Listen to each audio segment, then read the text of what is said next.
Europe is still one of the strongest bloc supporter in terms of development cooperation on energy issues in Africa, and therefore this particular partnership plays a key role to enhance this kind of cooperation to ensure that energy poverty is eradicated in Africa.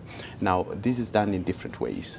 One way is to ensure that there is involvement and engagement of political decision makers at the ministerial level on energy issues to be able to get energy at the top level discussions. That is one element that the partnership engages on. Secondly is that the partnership allows energy to be brought at the top level discussions. In this case, we often refer it as an agenda setter. So the partnership has ensured that energy remains a topic of discussions.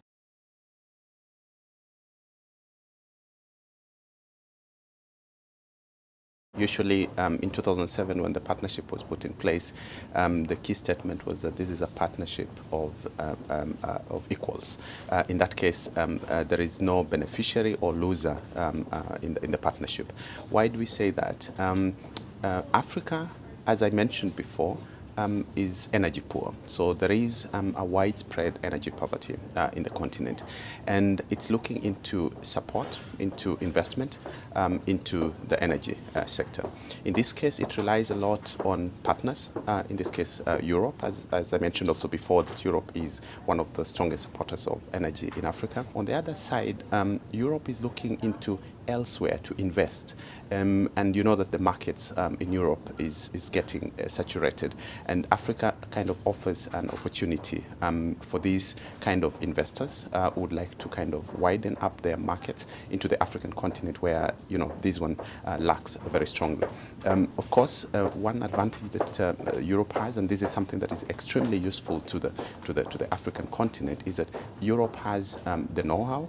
It has the equipment, the technologies, which Africa doesn't have, but Africa has the market.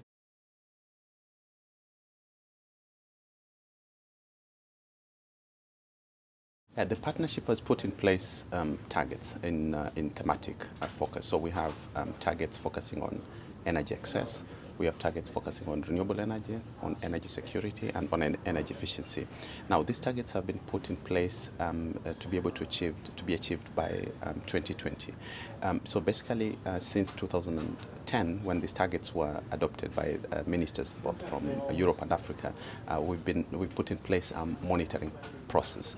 In 2012, we released the first status report of this monitoring of the targets, and one thing was clear, that most of the targets that were set in 2010 were already being achieved, and actually as we speak now, some of it is already overachieved.